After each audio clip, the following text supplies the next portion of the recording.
Man, got around. OG Show back here. Welcome back to the channel, guys, where I'm going to give it to you real and tough and raw and hard.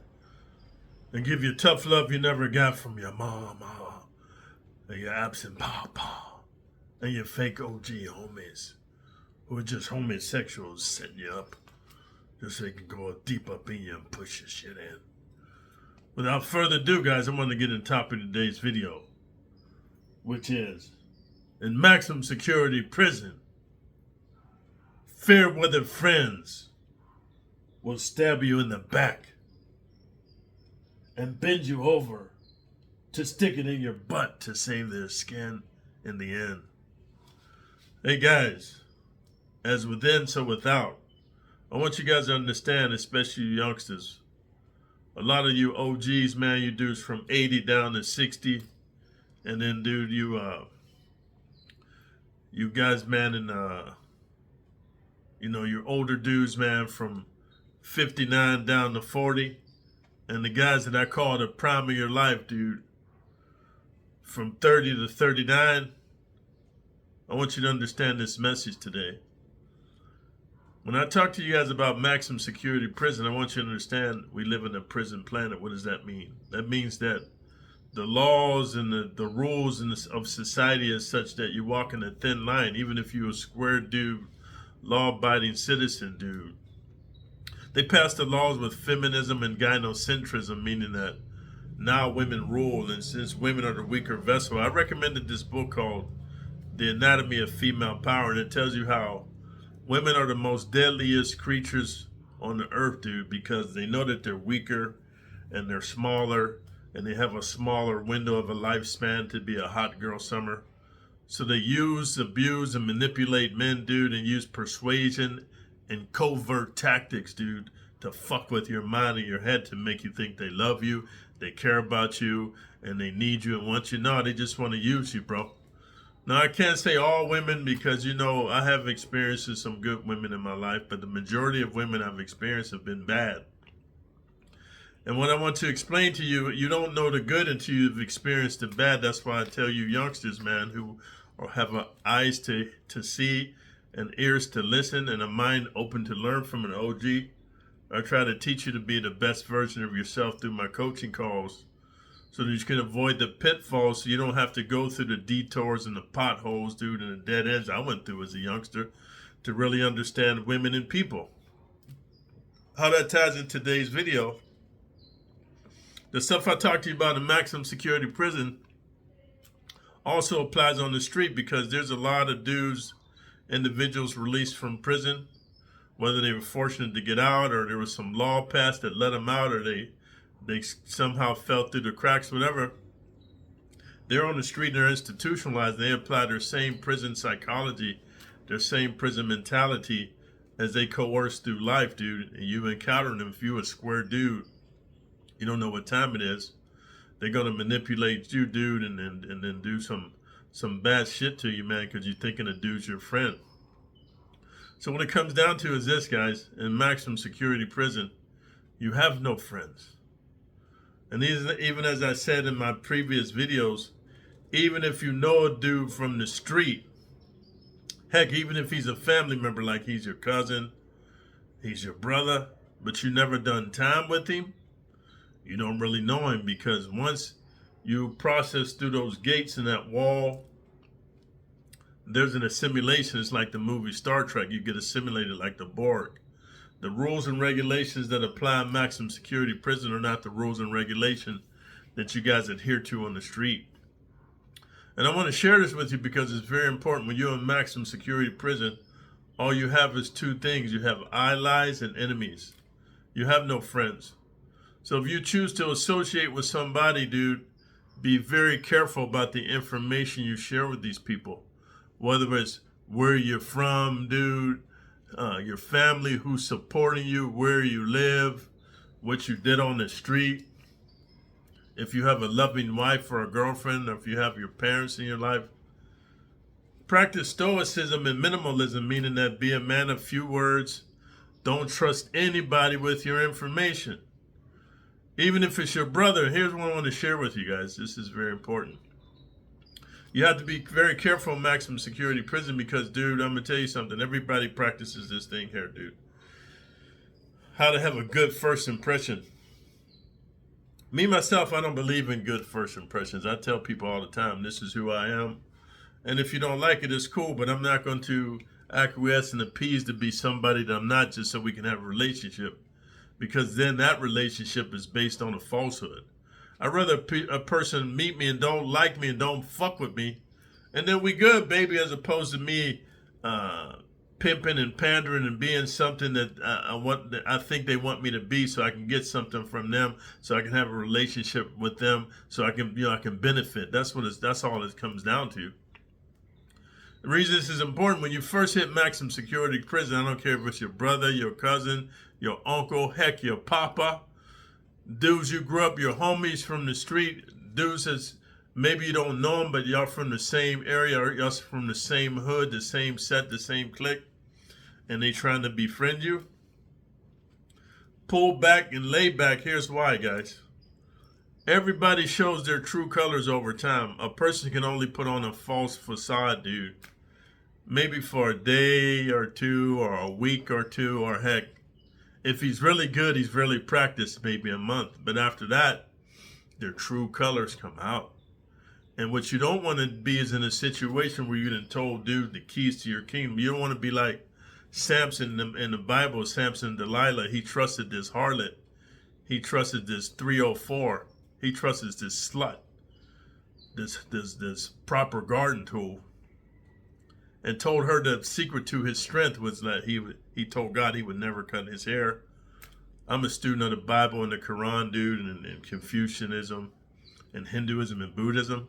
So I had a pact with God that I would not touch my penis and masturbate, or I would not go up in another man's butthole.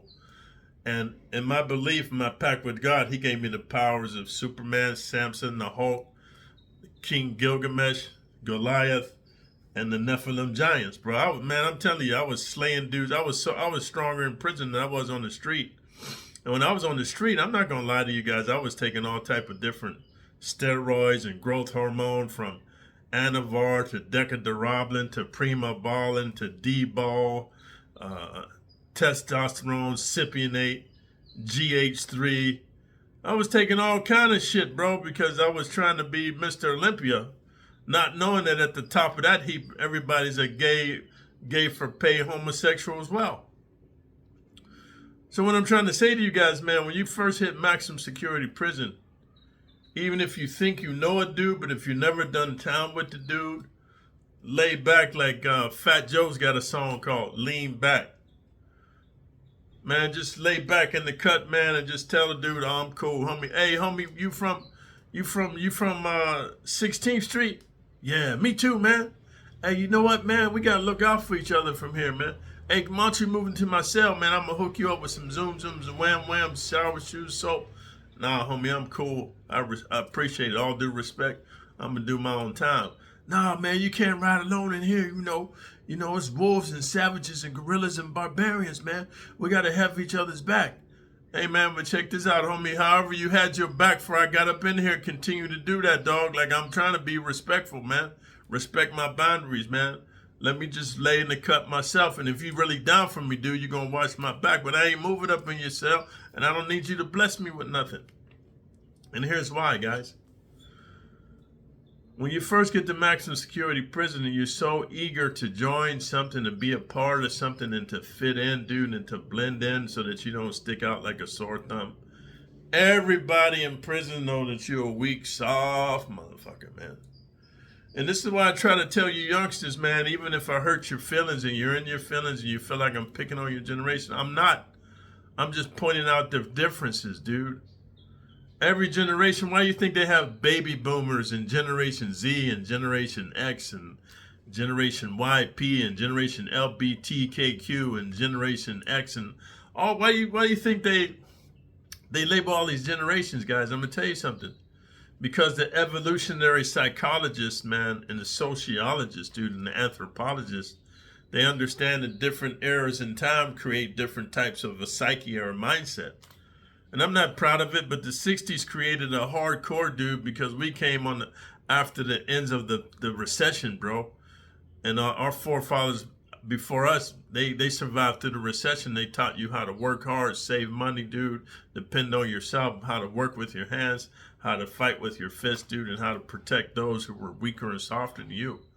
And as you progress through the 70s, you know, the whole free love and birth control and the Welfare Act, I don't need no man, and feminism kicked the man out the house, and the government's going to pay you to break up the nuclear family of brown people, brown and black people, and impoverished people, so that the government can control the women, because, dude, women need leadership. Either you're going to lead your woman, whatever your race is, either you're going to lead your woman or the government's going to lead your woman, or some pimp, some slimy little fucking scum of the earth pimp is going to have your women pimped out, whatever your race is. They're going to be doing ass to mouth porn, nasty shit. They're going to be doing OnlyFans, bro. They're going to be prostitutes. You don't want the women of your race to be used by other people, man. So you have to be a leader in your community. So then as you progress into the 80s, dude, with all the fucking drug explosions coming in from Peru and Colombia, dude, and Panama and in Mexico, bro. Free love, and if it feels good, do it. I missed the whole 90s, so I don't know what happened, but I know when I went in, men was men. When I went in 1990, men was men. It was still some savage shit. When I came out in 1999, bro, men was now women. It was fucked me up. But it was cool because I was like this movie Demolition Man. I have a mindset of a different time. So when I look at you youngsters, I'm not hating on you and I'm not picking on you. Maybe today I'm being a little bit more compassionate. I'm trying to share with you the holes I see in your armor. Because there's a strategy I want to tell you about something, guys. When you're in the heat of battle, you're so focused that you can't see the forest for the trees. What does that mean? You're so focused on your objective of getting an IG model or hottie, you know what I mean? Getting likes on social media, being entertained and shit, bro, immediate gratification. You can't see the forest for the trees, whereas I'm what's called a third-party objective observer. I don't have any skin in the game of your life, but I can tell you, when I was 20 and I did this, this is what happened, and this is what's going to happen to you. When I was in my 30s and I did this, this is what happened, this is what's going to happen to you. When I was in my 40s, when I did that, this is what's going to happen. So I can tell you what's going to happen because there's nothing new under the sun. They just repackage it. So what I'm going to say before I end this video is, dude, when you go to maximum security prison, fair weather friends will stab you in the back and bend you over to stick it in your butt to save their own skin in the end. When you go to maximum security prison, if the dudes is trying to be your friends, dude, let me tell you something, man. There's a book called Machiavelli by Prince. And what it tells you is you keep your friends close, but your enemies closer. The guys who approach you and want to be your friends, you should have your radar come up. Will Robinson, danger, Will Robinson. Nah, man. And dude, if you practice stoicism and you got a game face, nobody knows what you're feeling inside. So you just be like, no, I'm cool, man. I appreciate it respectfully. Let me do my time, homie. Let me do my program. Let me do me. And if they respect you and they want to really be your friend, they'll back up. If they keep no, dog, you got to, no, my man, hey, Wood, hey, Vato. No, if they keep pressing, dude, let me tell you something. In this life, I'm going to tell you a secret, guys. Anybody that's rushing you to make a decision is trying to manipulate you, dude, and trying to make you take action without having all the appropriate information to make an informed decision. Because ignorance just means you don't have all the information to make an informed, calculated, wise decision. That's why people press you when you don't have the most information, because you're new to the prison. So when you get there and the dude's trying really hard to be your friend, he's not your friend. I'm going to tell you, man, I'm going to tell you the people you really, really, really want to keep close to you is your enemies. Man, because your enemies keep it real, bro. They ain't got nothing to gain from you. They hate your motherfucking ass. They can't wait to rip your head off. And this is going to keep you on your toes. And you're not going to have a false sense of being from a protected class where your own people's going to be the ones that do you in. Because I'm going to tell you what happens in maximum security prison before I wrap this up. The very guys that you think you're your friends, bro, I call them the fair weather friends. They're gonna find out information about your case, your lawyers, the DA, the judge, what court you got sentenced in, all these different things, so they can find some things to go tell the police on your case. Like, I'm gonna give you an example, and I never done this, but I'm just gonna give you an example. I remember I was in maximum security prison. My first cellie when I was in San Quentin, dude, he would do home invasions. Him and his three homies, it was four of them. And what they would do, they would rob the UPS dude and kill him. They take the UPS truck and then they put on the uniforms, the UPS uniforms, like just the hat and the shirt. And they just grab a box and they go up to, what they do. First, they case your house. They see, oh, it's the mom and the dad and there's two little kids and a little doggy. That's why I tell you on the street, if you're going to have a doggy, have a big, scary doggy. And don't feed him that much. You tell your doggy like this. Anybody comes through this house that ain't it ain't me and my wife and my little kid, you eat them. Like that. Fuck that. Dogs for protection is not to have some little poodle. So anyway, they would case the neighborhood, see what time you left for work, what time you come home. Because this sick motherfucker, they like to do a home invasion when you're there. Like right before you go to bed, a lot of people come home from work, they have a glass of wine or a glass of beer, you wine, kick your shoes off, you know what I mean? Maybe put on the news, your wife's cooking dinner, you're helping the kids with the homework, you read them a bedtime story, you go to bed. Right when they see you to turn the lights out, you let the kids in the bed and everything like that, dude. They ring the doorbell, bing bong. And then the wife's like, hey honey, who's that? You go, I don't know. You expecting anybody? No, it's fucking 9:30, 10 o'clock at night. What's going on? And then you look out the peephole. Hey, UPS, special delivery. Nah, man, I ain't got no special delivery, man. Get the fuck out of here, man. No, you have to sign some very valuable stuff in this box, and it's for you. And you dumbass, you're going to open the door. As soon as you crack the door open, they kick it in. Bow! I don't know whether they mace you, they pepper spray you, they do the Ted Bundy. Whatever that chemical is that makes you go to sleep. I don't know if it's chloroform. Excuse me, guys. You're always going to correct me. I'm telling you a story. And they chloroform everybody, even if you got a big dog, they chloroform him. The kids is already in the bed sleep. They chloroform them. And then they put everybody in the master bedroom. This is what the dude would tell me. So they hog tie you, man. They tie your mouth with duct tape, tie you to the chair like that. Hog tie you, man. You know what I mean? Your hands is tied in front of your legs is tied together, laying there. You can't move. You wake up from chloroform. You're groggy. And you see them raping your kids, bro. And then slitting their throats laughing. And then you see them mercilessly killing your little poodle toy doggy. Then you see them just ravaging your wife, going ass to mouth and making her suck it and gag on it, and it's just doing all kind of perverted shit to her, shoving bottles up in her vagina and her ass. Then they slit her throat, and then you last.